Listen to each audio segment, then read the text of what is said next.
Hello, everybody. Welcome to Echo Underground. I am Shanique. This is Mike.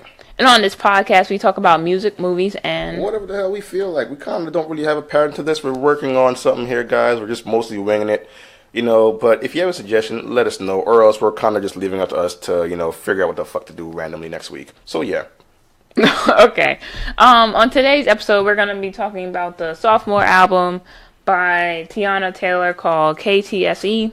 I don't know what the initials stand for. I tried to find it out, but it didn't work out. So, actually, I'm going to give this an A. I actually really enjoyed the album. I think this is one of the few R&B albums we listened to this year, and it was really good. I liked her voice. I like Kanye West's production. The album's pretty short, though. It's about 8 songs, but I like majority of the songs. I do have a question about, 2 of them, but for overall, I really enjoyed the album. I thought it was a fun ride. She had good message. She had good vocals, solid production, good songwriting. So yeah, solid A for me. What do you think of this album? As big as Teyana is, I realized, holy shit, I don't really know much about Teyana Taylor. But yeah, going through this album was a good, actual good first run of what she has to offer. And it did help that I did hear her getting produced alongside Kanye West, because all that sounded pretty well. It's a good solid 8 songs, to be honest. I don't really have much of a complaint for this album, to be honest. It all sounds good all the way through. So I might end up being a bit repetitive for this podcast here. It's a pretty solid album. I'm going to give this an A as well. All right, cool. So, what do you think my favorite song on the album is? The last one. No. Okay. It was worth a shot, because I was like, oh, that's the only one I heard her singing, so I got... Mine is Rose in Harlem, which is the number 6 song on the album. It's basically a shout out to haters. I like how she says, I got bitches I hate, but no free promotion, so you're not gonna get names. I thought the beat went hard. She had great singing. It was catchy, very good lyrics, and overall, to me, this is the best song on the album. What do you think of Rose in Harlem? Let's go ahead and say this also my favorite song. That's what told me that face. I was like, oh well, there we go with that. But yeah, that song was pretty dope. It went into the little hip hop realm a little bit. I can definitely tell Kanye was present for this one, because I feel like it's just something that comes out of his world, to be honest. The lyrics are dope. The music was dope all the way through. It was, I think, the only song that strayed away from the R&B factor that the whole album was going towards in the first place, but not too much. It's really only elements of hip hop in it, really, because I think when we went to not Rhapsody, but K. Michelle's, I kind of had a similar feeling for it. She had a cool blend of song genres in hers. I feel like this song was a cool blend of genres itself. So I thought that was pretty cool, and I feel like that kind of innovation was the reason why I thought to my number 1 spot. All right. Going back, No Manners. I love the beat. The production, again, solid. It had a potential to be a better song to me. I just wanted more lyrics and less beat. I felt like the song had too much beat in it and not of her singing. But oddly enough, I thought it was a good intro into the album.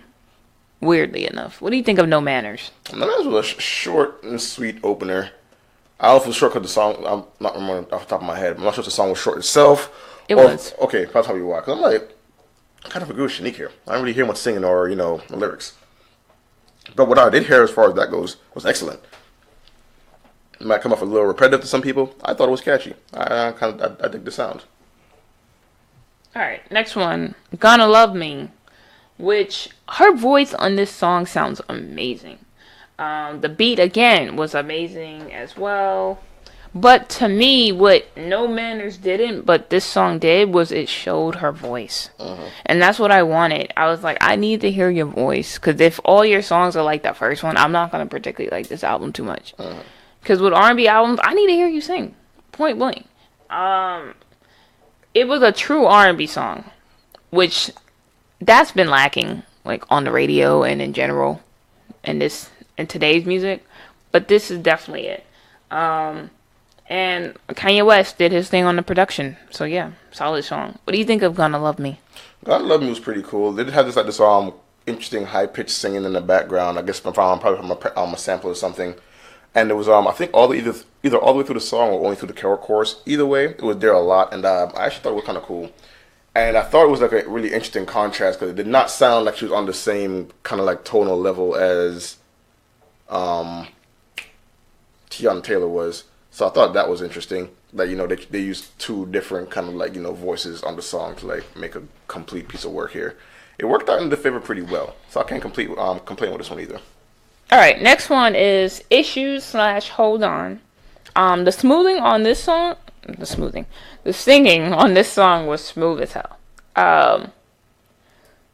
Basically, you know, it's basically saying like how like she met guys who were just trash, and now she just want to be like, she wants whoever this guy is to be a better man.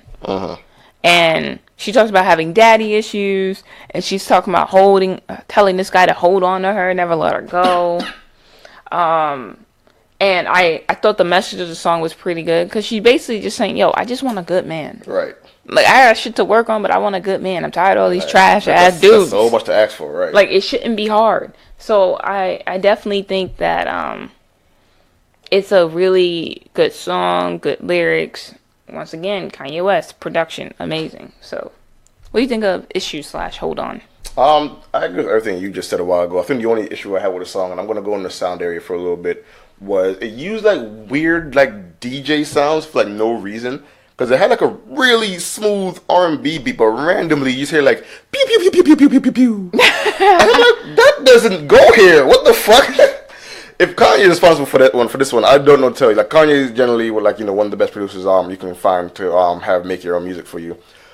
But I don't know what the hell he was doing with some of these sound effects, because this is an R&B song. It sounds like it's a very slow paced song, but he had like club, dance hall, reggaeton, like just sound effects going off for whatever reason in the song, and it was so out of place. Like, I was digging the lyrics and the story and the message and everything. I was really, you know, involved with the song and everything. But all of a sudden, some shit hit you, and you're just like, where the hell does this go? You know, like, yeah, I don't really know how to place this somewhere. It's not a bad. It doesn't make it a bad song, to be honest. It's just one of those things that it might be a little noticeable if you're trying to listen to it for R&B purposes, you know. Exactly. Next one, Hurry, featuring Kanye West. Which, first of all, his verse was a little fucking weird. Yeah, he was tired almost to me. Yeah, and like, it was, his delivery was weird, but not his lyrics, oddly enough. I just thought his delivery and execution was a little bit weird on this track. He could have did better. It's weird because his lyrics was really good. Yeah, really, that's the worst part. There was some weird sexual noises the second half of the song. This would have been literally my favorite song if it wasn't for like that randomly placed just moaning, and I'm like, I mean, the song's about coming and getting it. Yeah, like, hurry up and get it. It's very thematically appropriate, but did it need it? Like, you know what song? You had a choice. You could have put it in there or not, but they just put it in there. Have you ever heard of How Many Licks by Lil' Kim? Well, yeah. I know what you're talking about. Yeah, that's fine. Yeah, that's just straight up moaning like the second, which is unnecessary there too. I ain't gonna lie. That was even worse than this one, to be honest. Yeah, they were like fully getting it. This one was like, you heard it, but it wasn't like overpowering. Yeah, it was only for a few seconds, but it was like it caught you off guard if you're different for the song. But the song sounds good. Yeah. It sounds smooth all the way through, and it's at the very end almost. In like the beginning of the last chorus, leading on the way out, and you just hear, I don't know if it's like Tiana's moaning or something like that, and I was just like raising the eyebrow, like, what the fuck? Is it the next song? I'm confused. Did the next song start already? Yeah, it was a little weird, but yeah, very solid singing. It was a pretty good song. Do you have anything else to say about it? Oh no, I got it. We pretty much covered the bases with that one for real. Okay, next one, Three Way. The title speaks for itself. It's a sexy song, but when you listen to her lyrics, you're like, that's not my thing. Like, but her thing was she's doing it for her man. Yeah, and I'm like, that's if that's what it takes to make you happy or something like that. I'm like, who else did a song? Was it K. Michelle? I think it was. Yes, it was K. Michelle did a song it's like this. It's your birthday. Tell me what you're gonna do. that's the song. Yeah, that's what I'm thinking. I actually like that song, but she had a lot of shit where she's like doing this shit for her man and stuff, and I'm like, maybe it's me, but if my man was like, oh yeah, I want this, I'd be like, no, I'm just not, I don't want to kiss a woman, so that's just like not my thing. Just like if I ask my man, oh yeah, let's have a threesome, and I bring this dude into the bedroom, I don't think he'd be down for I that. don't see nobody else's balls. What the fuck? Exactly. Like, just like you wouldn't want to kiss a dude, I don't want to kiss a woman, so this is not my thing. So I like, hey, I mean, you ain't gotta explain yourself. You're already on the same page with this shit, so it's alright. Yeah, but like, hey, if girls want to do that, that's fine. That's all fine. But this song, I can't agree with her on this. I just can't. But it's funny. It's a dirty, dirty song. Yeah. But she sang it so sweet and smooth, and I'm just like, She R&B'd the shit out of this song. Yeah, and then when Ty Dolla $ign came in, which he's not featured, but I know his voice, and he said his name, so I was like, okay, he didn't sound bad. I feel like Ty Dolla $ign is kind of like T-Pain, where T-Pain can sound good without autotune, but he just prefers to use it. I think he probably sounds good without autotune too. I wouldn't doubt it. But yeah, what do you think of this? Yeah, I mean, it was a pretty cool song, to be honest. It was dope. I did like the song, actually, even though the lyrics might, taking you out a little bit. If you actually sit back and listen to the song itself, though, without, like, going into the whole politics of three-ways or whatever, then you actually realize, like, the beat behind it, her smoothness of her singing, the slight elements of Ty Dolla $ign, which apparently I missed, because I'm like, what the fuck you mean Ty Dolla $ign's in this song? The guy. I don't know what the fuck it was, but I actually really did like this song. It like I said, it did remind me of the K. Michelle song too. If you haven't listened to that podcast, check that one out as well, because you'll see some pretty interesting parallels between the review of this song and the one she has on her album. Hell, let us know which three-way song you like better, K. Michelle's or Teyana Taylor.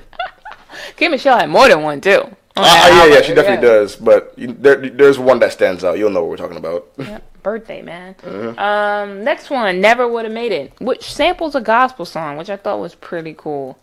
It samples, well, not samples. She sings like, she opens the track with like, Never Would Have Made It. That part. If you listen to Never Would Have Made It by Marvin Sapp, he opens the song the same way and he sings it the same way. And I thought that was actually pretty cool, that they put an element of like a gospel song with this. And this song is more of a love song though. There's no God in here, but I think it's the love of her daughter, because you hear her daughter at the end. Do you have a daughter or son? She has a child. And you hear the child at the end. I thought it was a sweet song. I thought it was cute having the daughter at the end. Anytime you put children on the track, oddly enough, I think it's always cute. Especially when they're like small. Not like Jaden Smith. That's a whole grown ass man now. Yeah, he is. He don't look it, but he is. And then the beat was solid. I thought it was a fun song, and I thought she did really good on it. What do you think of this? Never Would Have Made It was pretty cool too. Like I said, I didn't really have much of a problem with any of the songs on this album. This song is no different. Now that she's spelling out a couple more details for me, I'm like, oh, well, that's even better. Like, it's a pretty good sample. It's one of the it slows down the pace a little bit, even though granted it's kind of hard to set up for an R&B album. But it's still pretty cool all the way through. Like, I had no problem listening to it. And yeah, I don't know, guys. I just think of sounding repetitive here. It's a good ass song. Sorry, I don't know what else to say. Okay. Final song of the album, WTP, which stands for What This Pussy. Work That Pussy. Is it what or work? Work. It's Work This Pussy? Yeah, Work This Pussy. It sounds like what? But if it's work... She's saying it fast, but it's definitely work. Okay, well, there's no lyrics in this song. I mean, there are. No, there actually are lyrics, but like... All I heard was Work This Pussy. I'll try to jump in first with this one. Here's the thing about Work This Pussy. It starts off repetitively saying Work This Pussy, and it's the beat, though. It shows me that, they just saved the weirdest shit for last. But like, here's the thing, though. It's catchy. And Teyana Taylor does sing on the song. I barely remember her singing. Trust me, she does sing on the song, but she doesn't sing in, like, not only the kind of tone that the WTP is being said, but almost, like, slower and almost a little more, I don't know, reminiscent of, like, the previous song she was singing. Like, it sounded very R&B, but to, like, a very, like, upbeat Work This Pussy tempo in the background. And Work This Pussy tempo? I was like, see, I can't even talk about it without sounding weird, guys. I'm sorry, but listen, we're going to power through this. Hey, listen. So, anyways, like, yeah, it's just such a weird contrast of things to be happening in the song. It's like one person saying Work This Pussy, and she's here, like, singing, and not necessarily, like, making a ballad, but damn near close to it. And I'm just wondering, how the hell what do y'all have Kanye doing over there? Like, I was just so confused to who idea this was. But one thing I will give this song though is like the actual surprise factor of this is absolutely legit. Did not see something like this coming. Cause I saw WTP on the song and so I'm like, all right, some kind of like love definition or abbreviation it means. Then it starts immediately says work this pussy, and I was like, okay. I don't know what it means. Now, here's the thing. It reminds me of the Charger Call song, Them Beats, with RuPaul. Because, like, it's like the same type of beat, and it keeps saying, give me them beats, give me them beats. And it's like, who makes money than them beats? And all this other shit. And I'm like, this reminds me of the same exact song. It sounds like a song you would hear in, like, a club. But, like, a gay club, though. Nah, like, I ain't gonna lie. Club. No, I actually mean what I said. Because it sounds like RuPaul's on this song, too. Like, it's a sample. Right here? Yeah. The guy who's saying, work this pussy, I'm pretty sure it's like, I think it's RuPaul or another guy. I can't remember his name. But it sounds exactly like something you would hear. And it's almost mirroring the Charger Call song as well. Them Beats, which is also a catchy song.